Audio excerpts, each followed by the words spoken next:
Join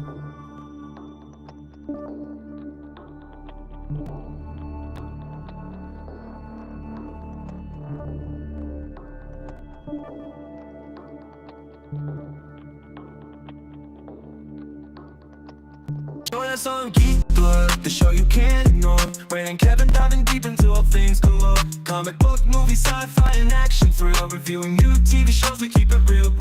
Reminiscing the attitude era, wrestling at its peak. Nostalgia from the 80s and 90s, memories we seek. Pineapples for our rings, a unique touch. Geek culture in our blood, we love it so much. Geek Blood forever, we love it so much.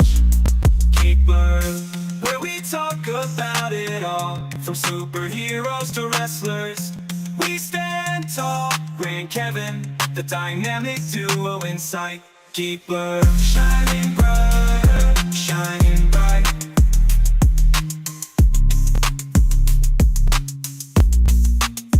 Did you hear about Pluto? Let's messed up right. Geek Blood, taking you on a nostalgia flight. From movies to TV, we cover it all. Join us and every week we'll have a ball.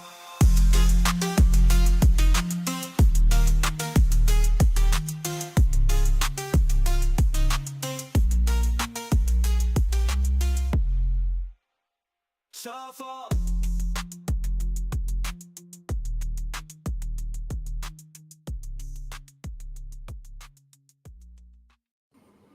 Hey, what's going on?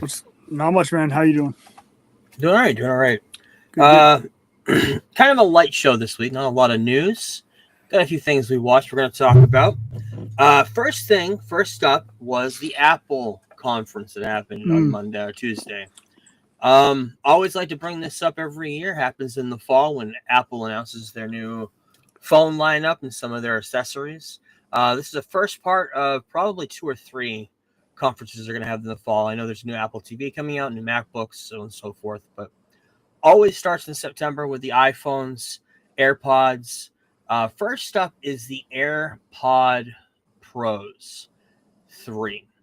Big difference on these. The big thing on these is, number one, the tips are foam, so they'll fit into your ear better. I've had foam tips before. I bought them on Amazon. Same. They are very, very cool how they do kind of stick in your ear. The other big thing with this is the translation. If you were in another country and you were talking to somebody and they were speaking to you in real time in another language, the AirPods will speak to you and translate what they're saying into your language, into English.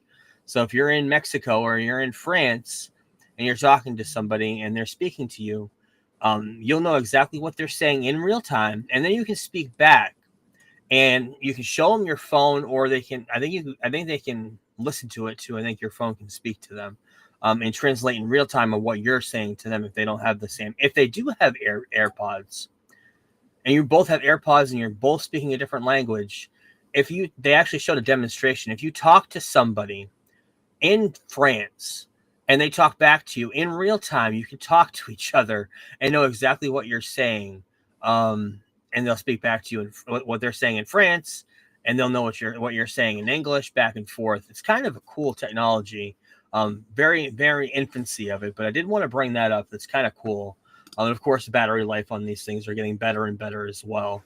Apple Watch, I'm kind of sick of the Apple Watch. I don't know about you. I do like the Google ones because they're round. They're more traditional watches, with these square watches, like the Ultra one, it just looks like a brick on your wrist. It's a big, thick, fucking square panel. Battery life is better on these as well. That's the Ultra, and then the regular one. And then the big things was the phones this week. The iPhone 17. The iPhone 17 is better if you don't want the Pro version. Starts with a better storage, better camera. The display is brighter. The screen itself, they're putting this ceramic coating on there that makes it better if you drop it. Getting to the point where eventually they're going to be doing it so you won't need a case or a screen protector for these things once the technology gets better and better. And the big thing, the big innovation, if you want to say, for Apple this year was the iPhone Air, which is the thinnest iPhone they ever came up with, except for the camera bump. But it is the thinnest iPhone they've ever came up with. Not as powerful as the Pro, which we'll get into in a minute, but it does have an all-day battery life, has all the cool functions that the iPhone has, but in a smaller form factor that is very, very super thin. And I guess in person, it does look incredible.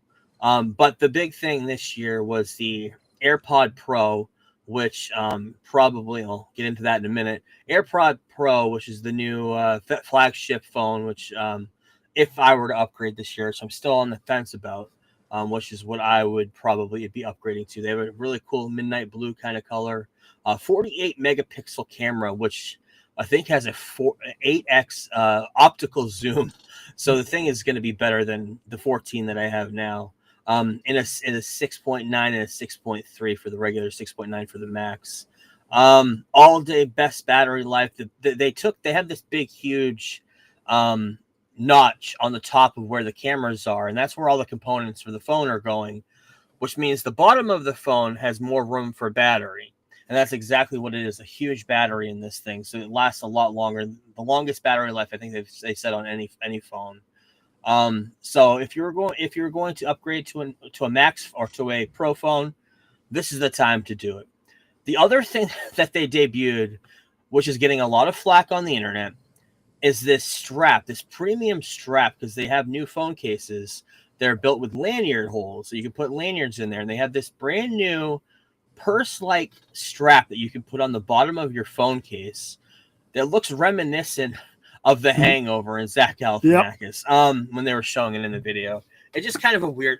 Apple's weird. They have a $20 on their website, a $20 phone polishing.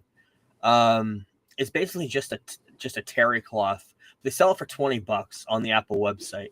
The shit that they sell and get away with, and people buy it, is ridiculous. And this is one of those things. Although people say that they actually get their hands on it, it's kind of cool and being able to keep your phone like that, keep it connected to you, it just seems like it would get snagged everywhere. It seems like it would look like a purse, but I don't know. But yeah, that was pretty much it. I told you off pod that we're probably going to be getting some Apple TV announcements coming soon, but it won't be a new form factor. It'll be just new interior. It'll be faster, stronger, better Wi-Fi, so on and so forth. But we'll talk about that maybe if it comes up. I know you're up for an Apple TV. I'm probably gonna upgrade mine. But yeah, that's pretty much it for that. What we watched this week, Alien Earth, episode 8. We got episode 6. We got 2 more episodes left. This is all building up to the most horror alien movie we've ever seen, where all of these alien creatures that are being kept in kind of a stasis are running amok by the end of this episode. Yep. The xenomorph is kind of loose.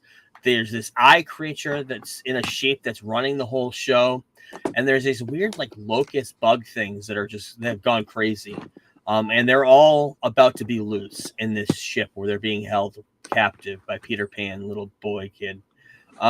Great show so far. 2 more episodes left. And we'll talk about that. Comes out every Tuesday on FX. Peacemaker. We got a lot to talk about with Peacemaker. There's a theory. There's 3 theories. 3 theories that one we missed last week. We're going to get into totally now. First off, where did the helmets come from?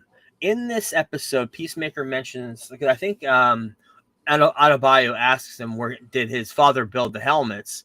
It says, no, he is not that smart to do that. And he's like, it's a long story. So where did the helmets come from? Obviously, probably not in this dimension, in the regular dimension. Did it come from the quantum unfolding chamber? Did they come from in there? I think there's a lot more to the quantum unfolding chamber than meets the eye. We'll get into that at the end. The Earth 2, Earth X theory that we missed last week. I heard about it before we got on the podcast, but I didn't have enough notes to get into it. But the big theory is everybody's picked up on it this week. Everybody's talking about it. We're going to talk about it. Is this Earth 2 that Chris Smith is going into, the best dimension ever? There's one obvious part of this dimension that's missing. it would be colored people of color, and none whatsoever, including there's a line in an episode, I think 2 episodes ago, about the Kardashians. So there are no Kardashians in this universe. Well, they're Armenians, so they're also included in the no color of this world. So the theory is this best dimension ever.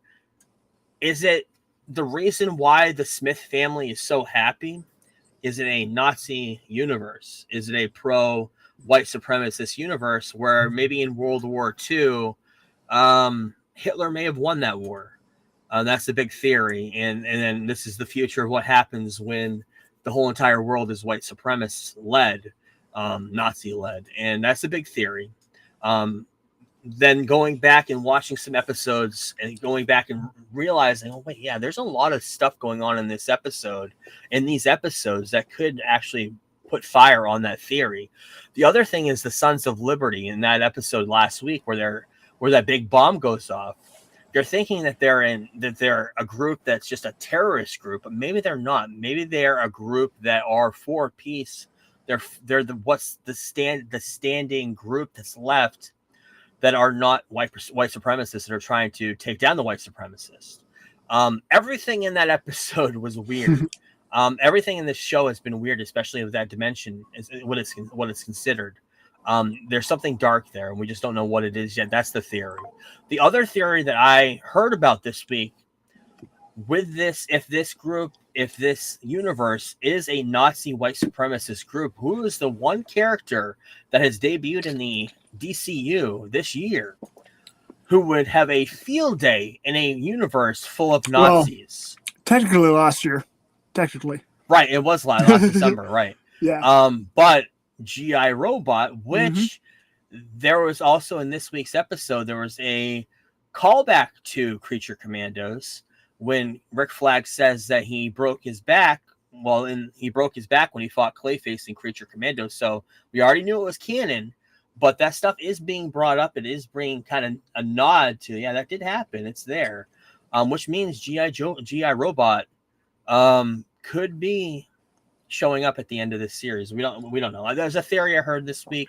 I wanted to bring it up in case it happens, so we have it on paper.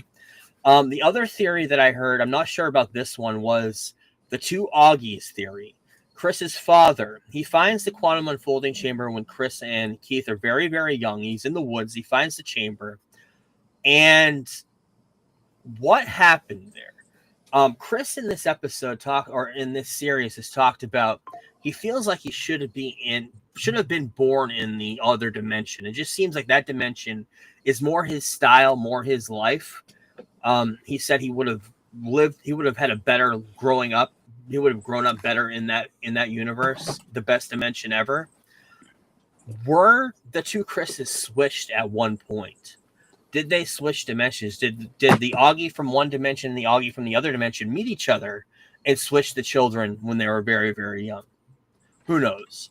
I heard that theory, wanted to bring it up. The other theory that I came up with today, I'm sure other people have come up with it by now. The quantum unfolding chamber, where did it come from? That's the big question. It just showed up in the woods. We see an alien in the beginning of the episode, a naked alien who Augie kills. And he has this big door opening up into the quantum unfolding chamber. But where did this come from? We know that this movie, this is leading up to Man of Tomorrow. We know that's what James Gunn's saying, that Peacemaker season 2 is leading to Man of Tomorrow. Was the quantum unfolding chamber built by the big bad of Man of Tomorrow?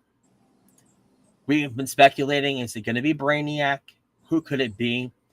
The other theory that I heard, and I know it has a lot of lore, you may know more about this as well, but I know we're going to get into it more with the Watchmen at the end of the month. But when DC bought all of the characters from, I can't remember what the comic book group name was in the 80s. Charleston or Charlton? Yes, something Charlton. Yep. Yeah. When they bought all those characters, Peacemaker was one of them. Yep. Who we'll get into it, but Watchmen was based off of some of these older characters from Charlton. Peacemaker was who was he in the Watchmen? Like they took all the characters. Comedian. He was a comedian. So they took the Peacemaker character that was created from Charlton, and they made the comedian. Rorschach was the Question, which you've talked about him before. And the other one was Blue Beetle. Cord, right? What's his first Ted name? Cord. Ted Cord. Yep. The theory that I heard this week was, did the helmets come from Ted Cord? We've been talking about it. Could Blue Beetle debut in this show? That would be the opening door for him to show up, because we're not sure where the helmets came from. We know they came from the Quantum Unfolding Chamber. Did he have a part in building these helmets? Right. James Gunn said in the podcast today that he didn't have time to put it in this season where the helmets came from, but he said he has an idea of where they came from. So yeah, those are the theories. That's kind of where we're going to leave it off, because episode 4 was today. Episode 5 is next week, and that's where the press stopped watching. After that, we're in a territory where nobody knows anything about this show. 6, 7, and 8 are blank to everybody. So that'll be great. Week to week, the show has been great. I love theories like this. I love breaking it down because there's so much could happen. Yeah, so we'll get into it next week when episode 5 drops. And it's going to be a big showdown between Peacemaker and Rick Flag Sr. By the trailer, it looks like Rick Flag Sr. Arrests Peacemaker and interrogates him. So it'll be pretty cool. Yeah, we'll get into that. Only Murders in the Building debuted 3 episodes this week on Hulu. Great show. There's the doorkeep, the door. I can't remember what they call him. The guy who runs the door of the apartment. He got killed in the end of the last season. So that's what this whole season is about: is who killed him? How did he die? They're saying it's an accidental drowning, but he was surrounded with blood, so that's not the case. Somebody killed him, of course. Only Murders in the Building, so he was murdered. But I just love the show. Humor's great in it. The acting is great in it. The guest stars are always pretty cool, the ones that they bring in. Very centric on the mob this season. I can't remember his name. Bobby Cannavale. He shows up in this season. He's great. Yeah, he's awesome. Cannavale, yep. He's always good. He's awesome. Yeah. Yep. Yeah, he's the big guest star. Yeah, and it's all mob centric. In the first episode, they go to the Godfather house. It's pretty cool. So yeah, it's a good show. It's on Hulu, Disney. First 3 episodes for season 5 if you want to catch up. Big thing we watched this week was a documentary. Did you have a chance to watch this? I've watched, how many parts is it? I've watched the first part. Just 2. Okay. You watched the good part because I got I had an Apple TV issue, so I that's right. streaming off my PlayStation, which I only have HBO Max and YouTube on. So I just took up my old Apple TV and watched the first episode. First episode's great. The whole show is great. Charlie Sheen, if you don't know, Tiger Blood, all that stuff happened about a decade ago. Decided to make a documentary on his life, and he signed it up for Netflix. Good. It's very good so far. Yeah, I'm glad you watched the first episode, because that was basically the beginning of his life, his story, his career, and everything. Talking about him being on the set stuff, and yeah. And the second one picks up with him marrying Denise Richards and all the stuff that happened, of course, on 2.5 Men, which is great. The whole entire documentary is fantastic. And Charlie Sheen being Charlie Sheen talks about his HIV diagnosis, talks about him kind of being fluid with men and women because of crack. It's crazy. And how the story of the crack in this, and how his drug dealer becomes a part of the interview at the end. His actual drug dealer shows up and does interviews in the last part of this. Now, one thing I've always wondered, ever since he did that interview, was it with Barbara Walters, or the Tiger Blood interview? It was US Good Morning America. Good Morning America. I forget who the interviewer was, but I don't remember. And of course they talk about them when they're younger. But do he and Emilio have like a decent relationship right now? They do. Emilio, even Martin does. He seemed like he has distanced himself from Charlie for most of their careers. And I don't know if that's just me just seeing them not really working together, or Charlie just being a wacko. And Emilio, Emilio doing like all the movies above and shit. Yeah. I think it's all the above. And Emilio is not featured in this documentary. He's on the second part, is he? No. Martin and Emilio decided not to be a part of it. Okay. His brother Ramon, who's not famous, he's the older brother. Yep. He was in it. and a whole bunch of friends. Sean Penn of all people. I was shocked to see Sean Penn, but he's been a childhood friend since we were kids. He was probably did it as a favor to him. Yeah. But yeah, very good documentary. It's on Netflix. 2 parts, about an hour and 25 minutes each. Mm-hmm. Very, very good documentary. I love documentaries like this. Me too. Deep dives into his career, and just hearing a lot about his career is really, really cool. Mm-hmm. Yeah, watch it. Definitely watch the second part tonight. I'm watching it as soon as we're done. Yeah. Yeah, cool. But the big thing we're going to talk about this week is Watchmen.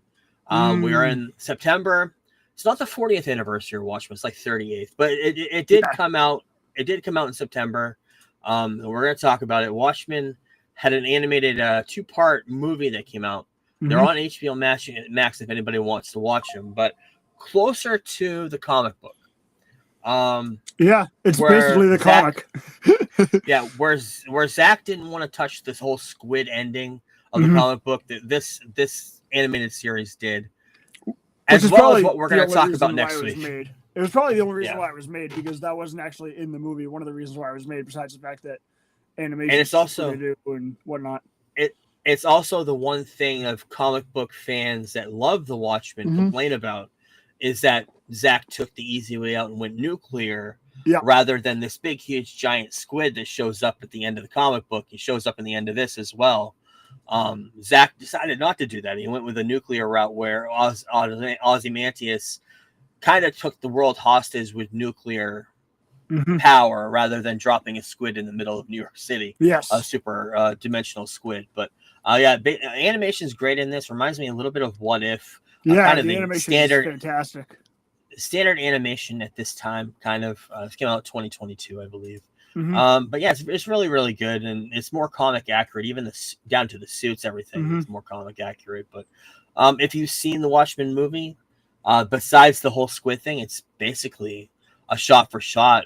What Zach did, a lot of it is. I just remember when the trailers for this dropped, and the amount of Zack Snyder's The Blueprint posts I saw were wild, considering it was based on a comic. But like, they credit him with like the Rorschach journal, and I'm like, that's in the fucking comic, written in 1985 or whatever. That's ridiculous. But gotta love the internet. Yeah, I love the internet. So yeah, I mean, there's not much to say here. We talked about Watchmen last week. It's basically the same. We'll talk about next week. There's a lot to talk about. There's a lot to talk about next week. I'm actually on episode 9. Oh, that's how far I got in the last few days. Okay, so I would talk about it. Yeah, I would talk about it today. I have all the notes for it, but I want to spread it out. I saw you doing the notes, and I thought maybe we were skipping a week, and you were just gonna go for it this week. So awesome! No, it's fantastic. It's very good. Like I said with this, it's a sequel to the comic book. It's not a sequel to the movie, which is an interesting choice that Damon Lindelof did. We'll get into all that next week, but until then, let's get into the news.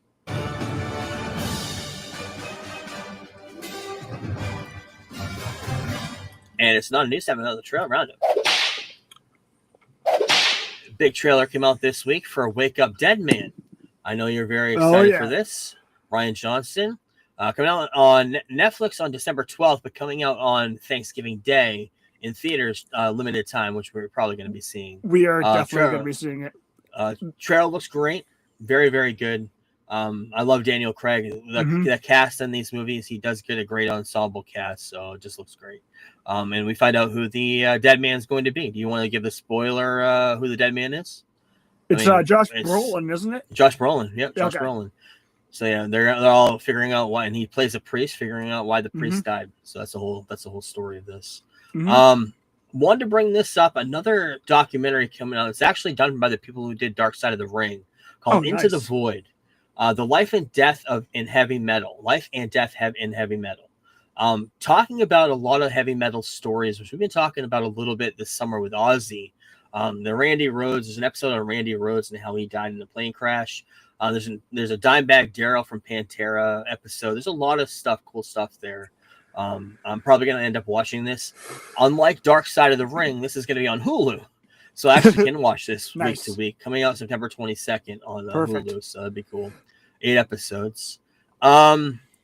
The R.I.P. This is the next movie with Ben Affleck and Matt Damon. Coming out on Netflix on January 16th. Full trailer came out. Saw a trailer for this probably 6 months ago in Comic-Con, I believe. I can't remember. I can't wait for this movie. Anytime these two work together, they're great. Which is weird because I think they've only worked together a handful of times as far as their production company, because they were obviously in Dogma together, but that was they didn't write and produce all that shit. So yeah, they've only been together in a handful of things, so I can't wait for this. Yeah, two Miami cops, and they're kind of drug / money finders. I don't know. That's the other thing too. Is it sounds like a late '90s movie, which I'm always down for. It reminds me a lot of like a Bad Boys, something like that. Probably, obviously, a lot less comedy, but a buddy cop type movie. Yeah, it's gonna be good. I love both those guys. This movie, I'm not sure about. I love Sydney Sweeney. Comes out on November 7th, called Christy, based off a true story. I don't remember the woman's name, but she was a boxer. Christy, I can't remember her last name. Yeah, but she was a woman's boxer. I know Don King's in this as well. So it's all involved in like 80s stuff. I'm not really sure, but she just kind of changed her look and everything. So who knows what this movie's going to turn out to be? But Carol looked good, so we'll have to wait and see on that. That's it for trailers. Last weekend's box office, The Conjuring: Last Rites won the box office with $83 million. Hamilton came in at number 10 with $10 million. The movie's been out for 5 years, so not a lot of people. I didn't even make it to the theater to see it. Yeah, so, that was I planning that for months. You never even saw it. Yeah, I didn't go. And Weapons, number 3 with 5.3, came out on digital. Good to see. I don't know if you had a chance to get it or not. I did get my hands on it. I found it online in mysterious ways. But Weapons is a great movie. All of those three are great. Conjuring, I want to see The Last Rites, but I'm probably going to watch it at home. Speaking of Conjuring: Last Rites, earned the biggest opening for a horror movie ever worldwide, $194 million. So big numbers for them, and putting into it on the tracks for a HBO series. This is supposed to be the end of Ed and Lorraine, but HBO, of course, with everything Conjuring related, are gonna milk this until it's dead. Which is all in flux, because we'll be talking about that later. Oh yeah. We'll talk about that in a second. But yeah. This weekend is the Emmys. We'll talk about that, but there were some awards awarded last weekend. Rebel Ridge, which was on Netflix, won for Best TV Movie. Love that movie. Aaron Pierre became a star and became Green Lantern because of it. Documentary, outstanding documentary for a nonfiction special. Pee Wee as himself, great documentary on HBO Max. That was very good. I watched after the episode. Bryan Cranston won his 7th Emmy for his guest star in the studio. Studio that was on Apple TV. Did he win Emmys for Malcolm, or is it just Breaking Bad? I think he may have won for both. Now that you mention that, I'm not really sure. I know for Breaking Bad, of course, but he obviously won. I'm not sure. 3 with Breaking Bad, so I didn't know if. I assume he won 1 or 2 with Malcolm. Yeah. Those are the 3 that I saw, and I know they're the big awards are going to be announced this weekend. And I know the Penguin's up for a lot. I know there's going to be some good ones to watch out for. So, rest in peace to Polly Holiday. You don't know the name, I'm sure. If you were into television in the 70s or reruns in the 80s or 90s, Flo from Alice, Kiss My Grits. Yep. So that was big, huge back in the day. Dead at reruns. Dead at 88. Boy, that makes 88 years old. 88 years young. No, she was old. And she hadn't done much. She was in something recently. I was going to mention it. I can't remember what it was, but it was a movie or something. I can't remember. She played. I wish I remembered. And rest in peace to her. And this is what you wanted to talk about. Paramount is preparing to buy Warner Brothers Discovery. Yep. Warner Brothers. Number one, lot of turmoil there. Was owned by AT&T not that long ago. Separated from them. Damn near right into the ground. Paramount just merged with Skydance, so all their brand new money they're going to take to buy out the stocks for Warner Brothers Discovery, from what I gather. I know there's a certain part of the internet that are saying one thing about this as far as Snyder half of this is concerned. They're already celebrating that he's yeah. going to come back due to the fact that, well, he's not really at Paramount. He's doing the UFC movie, and UFC has a deal with Paramount now. So people are just kind of connecting dots. But if Warner Brothers were to be bought by Paramount, I would be okay with it, even though it's one less studio in the business. Dave Ellison, who was given a small little $600 million loan from his father to start up a company when he was 22 years old, decided to open a film company. And the guy just loves film and loves cinema, which is a complete 180 from David Zaslav, who runs it more like a business. So the film fan in me would be okay with this acquisition. Because this dude absolutely loves film, and I think he would be the type to keep someone like James Gunn in place. He might get more involved with DC, but I think that would cement Gunn getting at least one more contract out of it. Plus, it would take 6 to 8 months for this deal to close anyways. Isn't that usually how they work? And his contract's up a year from November. So it's interesting, and out of all the suitors, I would rather it be them. Disney can't even attempt to buy it.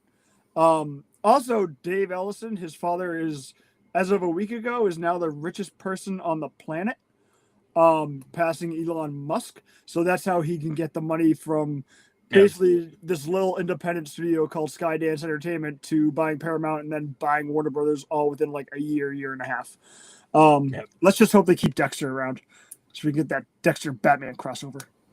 And this changes streaming. I mean, you got Paramount Plus, you got HBO Max. That's the other thing too. Is they get the backlog of everything on HBO. That's insane. The only big studio that does not have a streaming, I wanted to bring this up while we were talking about this. The only big studio that does not have a streaming app or streaming content anywhere is Sony. Columbia. If anybody were to buy them, if they were to merge with anybody, I would think it would be Apple. Or Amazon. Amazon just bought MGM, and they have a ton of money. Apple has a ton of money too. But as far as Warner Brothers, Skydance, Paramount, perfect pairing.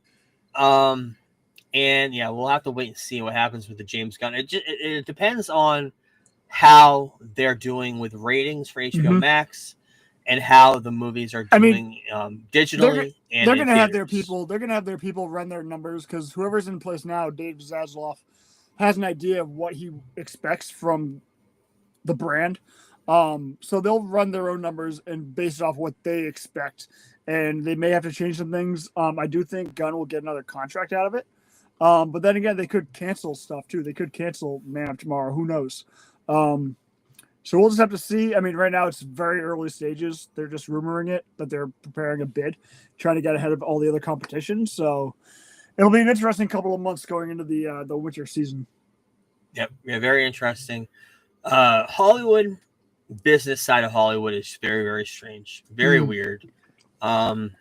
Especially now the landscape of streaming and everything, where nobody's going to the movies. Everybody's watching stuff at home. Yep, movies are down 40% from 10 years ago. So yeah, it's crazy. So yeah, it's a weird time, and for the consumer, for us, it's even weirder because the prices are going up. When we're used to paying $6.99 in the beginning for Disney, and $7.99 for Netflix, and all of that stuff is going to $20 or more. Yep. When we talk about WWE, the pay-per-views now are on ESPN. If you want to watch them, you have to pay a premium for that. Now, basically, what the price of a pay-per-view used to be 20 years ago. So yeah, we'll keep an eye on this. We'll keep an eye on other stuff in the market. But speaking of that, Zaslav has talked a lot about HBO Max this week as well. And the big thing that he mentioned was that he calls it the streaming of HBO Max a terrible experience. Yeah. Pretty much downplaying the app, which is not good for the app and the marketing of the app. I don't know about David Zaslav. I mean, on one hand, he has, like, people give him shit because they say Warner Brothers is dying, but he's knocked their debt down from 60 billion to 40 billion, all within like 18 months, which is pretty good. I think he's doing a good job, but he's also a cutthroat businessman. He's not necessarily a movie guy. He's He's a reality Right. TV guy. Like that's what he was known for with Discovery. So I don't think very highly of him, but I do think he's done a decent job at least knocking down the debt and getting them to a position where they can sell now that they've got the record for, what is it, 8 movies in a row to open more than 40 million or whatever, which is This like year, a record biggest all time. record this So, year. yeah. Yeah. It's 7 or 8 movies. Abdi and DeLuca are the ones I'd be most concerned with should they get sold. I think they're doing a stellar job. But where do they fit in? There's going to be a lot of jobs lost. I don't really know how to feel about Zaslav either. I mean, like I say, he does an okay job breaking down the debt, but he's not a movie guy. I want movie guys running my studios. Right. Yeah. And it seems like they rely a lot on HBO Max, but I think they're happy with what's going on in the theaters right now. Yes. Where they are the number one, or they're kind of downplaying the whole Max thing. Which that maybe that's what it is, but yeah. And they're also talking about the price of it going way up to I know AAW is on there. I think we talked about it last week, but the pay-per-views, you only get like a $10 discount if you watch on HBO Max. He was talking about a paywall eventually being there if you wanted to watch wrestling on HBO Max. It's like, why? I know the reason people watch on HBO Max is because it was there. It was for free. Why would you pay for a premium for that? Right. So yeah, and it just seems like we're getting closer and closer to cable, and it's scary because the prices are getting higher and higher as well. So yeah, who knows? Raymond Cruz from Breaking Bad. This is funny. How is this a crime? Like he sprayed his neighbor with a hose. I guess he told the neighbor to get away or something. I don't really know the whole logistics of what happened. Allegedly washing his car, and the neighbor's daughter came over and would like knock out of the way. So he asked her to move, and she didn't. So he sprayed her with a hose. And they called the cops on him. When I was growing up, we did that instead of going to the beach. Right. Yeah, in the middle of California. Anyway, they called the cops on him. He got arrested. He was in jail last weekend. So didn't want to bring that up. Got new character posters for the Boys spinoff Gen V coming out on September 17th, next week, 5 days from now. That's insane. On Amazon Prime. Didn't even know. Yeah. Setting up the last season of The Boys. And I know there's going to be a lot of Boys guest stars on there as well. So, in the weirdest news of the week, Dwayne Johnson, The Rock, just talked last week that he's going to be in more serious roles. Now that he's in the Smashing Machine, he's kind of like, yeah, I'm getting older. Yeah. I'm going to do dramas. I'm going to be an award winner. Basically, Black Adam broke him, and he won't admit it. Right. But now he's going to be starring as the Chicken Man in a movie called Lizard Music, directed by Benny Safdie, who did the new Smashing Machine movie. The film follows a young boy who finds a secret late-night broadcast of lizards playing otherworldly music that opens a hidden door to a whimsical Chicken Man. What? Yep. And the Chicken Man, I think, is supposed to be like 70 years old, so he's going to be playing an old man, which is why he lost all the weight. Yeah, they said on the not the red carpet, but when he was over in Cannes or wherever they were. I can't remember where they were last week, debuting the Smashing Machine. He looked very, very, very frail. Lost a lot of muscle weight. So, oh boy, Rock. This is his award-winning run, I guess. So, get this guy, the director. He was in Happy Gilmore 2. He played the bad guy with the weird hair. He's the director of Uncut Gems. That's where Adam Sandler met him. And he directed this movie as well, The Smashing Machine. So, Michael Caine, another weird story this week. 92 years old, retired a few years ago, or decided, I'm getting too old to be acting. Is coming out of retirement. What would an actor of Michael Caine's caliber, what movie franchise would bring you out of retirement? What's the big name actor that would bring you out of retirement 92 years old? Vin Diesel? The Last Witch Hunter. When I saw 2? this, I was like, this is what he wants to leave his legacy on? Right. Okay. What was the last movie? Was the last movie he was in Dark Knight Returns? Oh, God. I don't know. Maybe. Was that 10 years ago? Probably that we've seen. 12, 13 years ago now. But yeah, coming out of retirement at 92 for Vin Diesel's Last Witch Hunter 2, which is based off a D&D character that Vin Diesel created. The last Witch Hunter movie, a decade ago? Michael Caine was in that. And maybe that was his last movie. Probably. Yep. But yeah, Michael Caine coming back for that role with Vin Diesel in this weird movie. I don't know anything about that movie, although I hear it's horrible. I know it's based off a D&D character that Vin Diesel created and turned into a movie. Other than that, I had no idea what it's about. But it'll probably be his last movie, like you mentioned. It's interesting, weird news.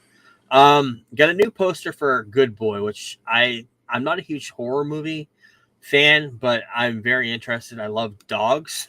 So I'm very interested to see this horror movie about a dog and ghosts surrounding his owner and all that. So got brand new character posters for Tron Ares. Comes out October 10th.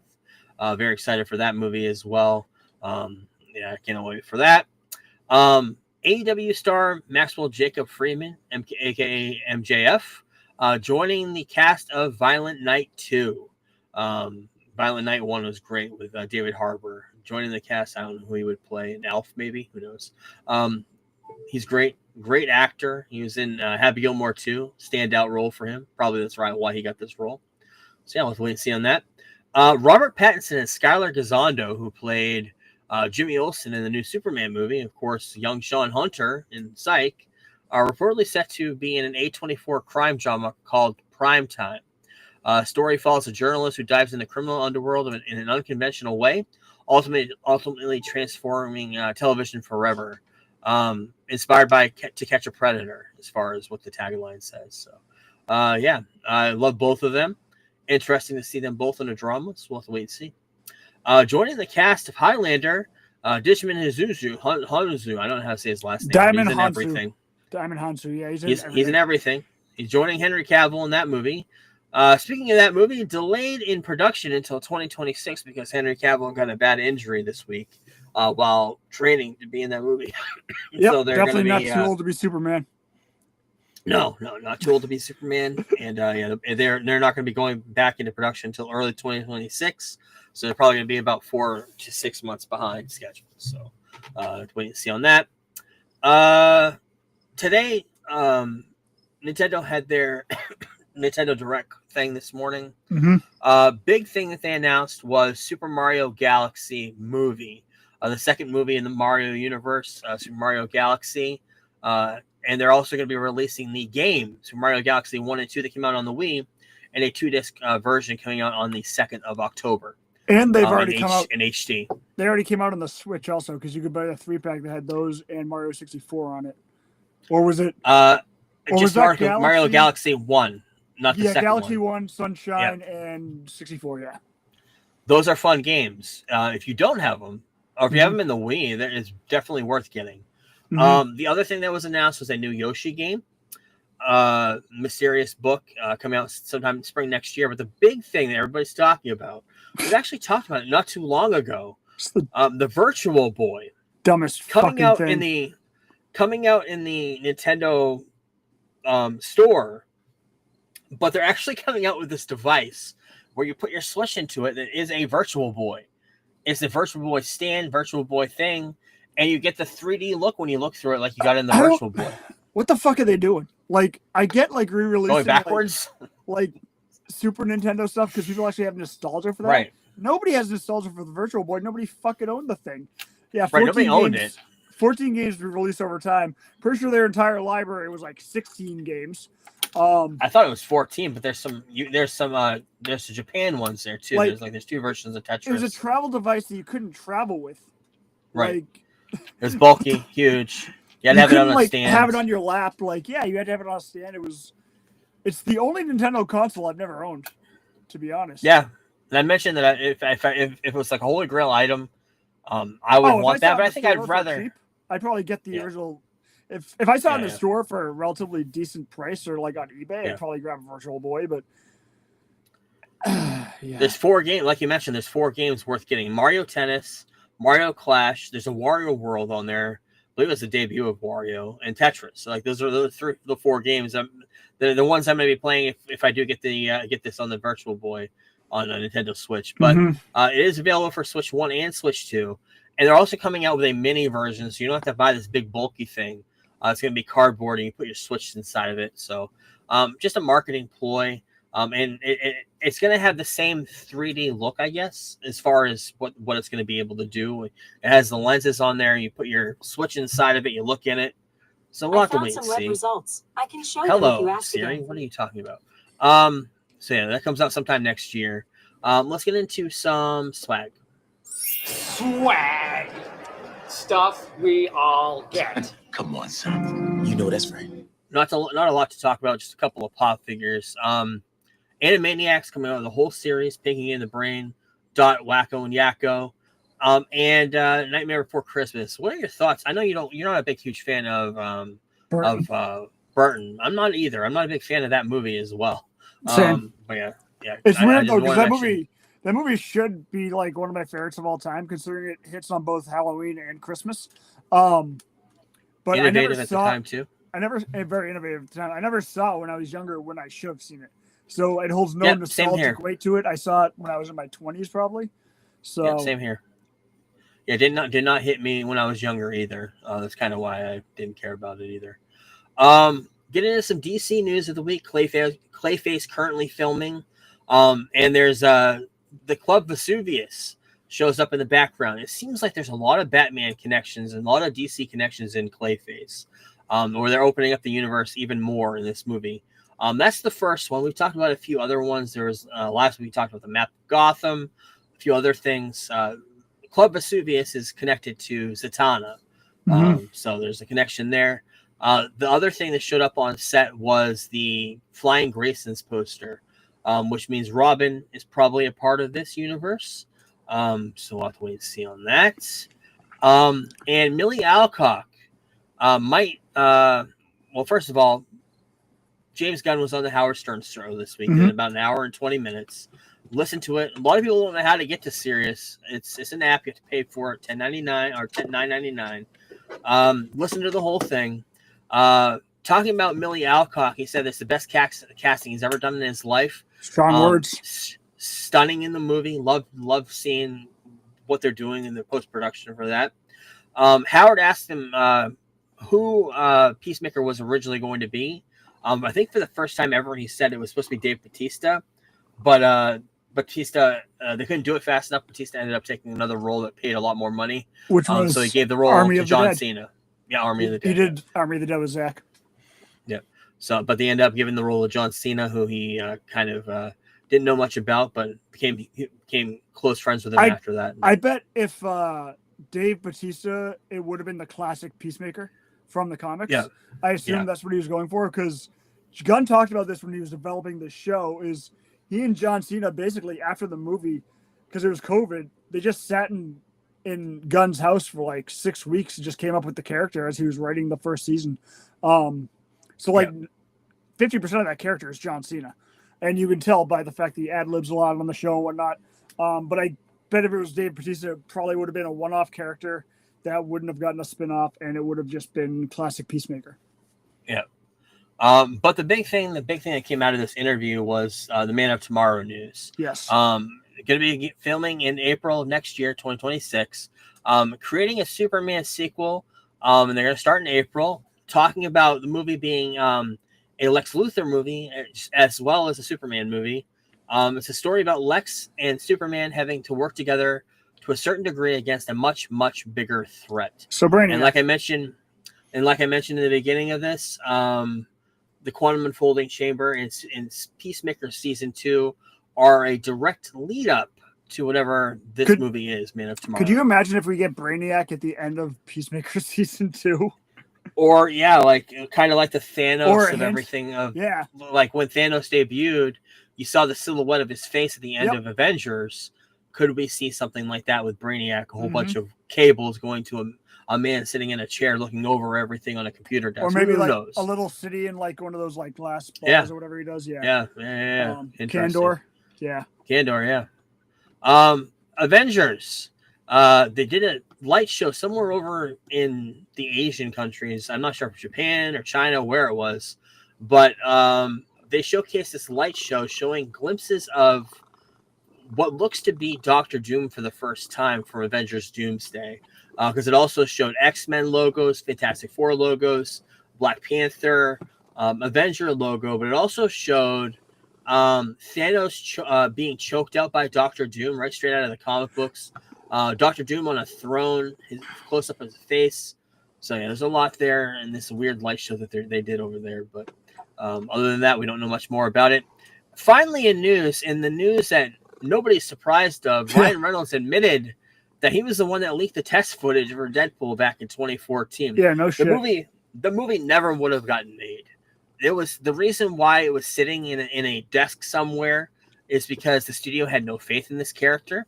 So overnight, he just decided to release it on the internet, and within 24 hours after everybody loved it, the movie was greenlit. So he said, "Yes, I cheated a little, but I think I was onto something that people would be interested in, and I'm grateful that I listened to that instinct. I'm grateful that I did the wrong thing in that moment."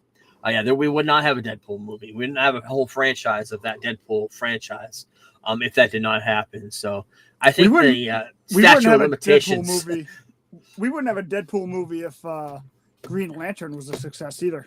Think about that. Yeah, exactly. So that's it for news this week. Next week, Alien Earth penultimate episode, Peacemaker episode 5, Gen V season 2 premieres episodes 1 and 3 on I believe Tuesday or Wednesday. Yep. Usually Tuesday. Next week, I'm gonna watch this weekend Friday Night Lights premiere. Because I know the week after we're gonna tackle the comic books for Watchmen, but next week we're gonna tackle the HBO series that came out in 2019, Watchmen. Yes. Little teaser. Show is set in current time. So where the Watchmen was set in the 80s is set in 2019. So what happens to the Watchmen 34 years later? And that's basically what the whole series is about. And it's fantastic so far. And I've got like 2 episodes left. Yeah. We'll talk about that next week. So look forward to that. Thank you, everyone. And we'll talk to you then. Peace.